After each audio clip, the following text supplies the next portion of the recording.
Hi, my name is Zina Williams. I thank you for hearing my story. I'm a survivor of domestic violence, a proud mother of a Temple University student suffering from serious health problems. My income is SSI, which is $724 a month. Last July, I fleeing from domestic violence. I started looking for an apartment. At the time, my son was with me and was attending CCP. During this apartment search, I was fortunate to be able to stay with a church friend, but for a few months it was a temporary situation. Then started looking for an apartment I could afford. The most I could afford is $600 a month. I looked at so many apartments and soon discovered what $600 gave me. I knew I couldn't be picky, but I also believed my son and I deserved to live in a place that was clean and safe. I did not find an apartment that I could afford, and there were problems, but the landlord promised she would make the repairs. During this time, I was also in and out of the hospital. I went in and out because of stress caused by my heart atrial fibrillation. I needed to have a stable home for me and my son. I had to stop couch searching. I also, because of my medical problems, I knew would eventually need surgery, and I just had my surgery a month ago. I do have another mass in my chest that needs to be taken out. I gave the landlord I gave her required deposit of last month's rent, and also received financial assistance through Lucent Settlement House, which had gave me 6 months. Anyway, I was supposed to move in July the 1st. The lease was a month to month. I have photos. Do you have the photos? Do you have the photos? Okay. The photos. So you will see the condition of the apartment before I moved in. The landlord promised she would have the apartment cleaned up by July the 1st.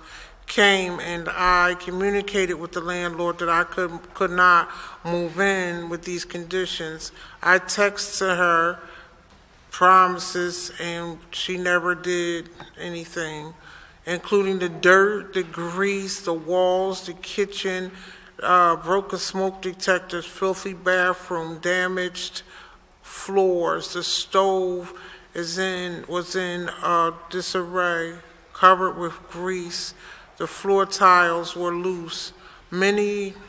After many attempts to have the landlord make the apartment inhabitable, and she did not, I had no choice but to move in so me and my son can stay together because he was on his way to college. I did not talk to the landlord I talked to the landlord about reducing the rent because I knew I would have a major cleanup. She agreed. I cleaned the apartment best I could and moved in July the 9th. If you look at the conditions of the stove, even after cleaning the stove, it did not work. It took me more than a week for the landlord to respond. The gas company came out and tagged the stove unsafe. Finally, the landlord installed a new stove. I also had no hot water for over 2 weeks. The toilet did not flush and still does not flush properly. After moving in, I also gave her a handwritten letter listing the cautions of problems with the apartment. And then I received a handwritten letter from the landlord under the door around July the 12th. The letter was dated July the 1st. I'd like you to read the letter. In all of my relationships with my tenant, I strive to have a positive and happy, fulfilling relationship. I have not been able to accomplish this with you. After This is only after 15 days notice that I'm being terminated from my lease. Please vacate the premises within 15 days. The landlord filed an eviction complaint on August the 16th. The certification of rental suitability was attached, but it was on July the 22nd. This was the first time I saw the certification. The reason the landlord gave the evicting me because I was refusing to surrender premises of the property.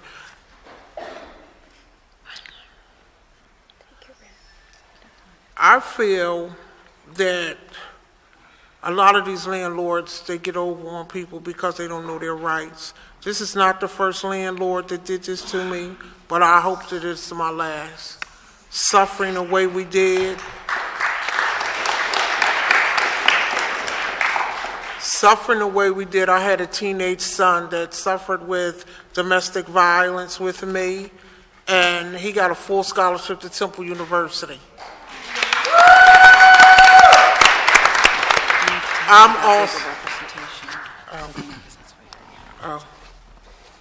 and the legal aid referred me to the legal counsel for disability, and they helped me out a lot so I wouldn't get evicted.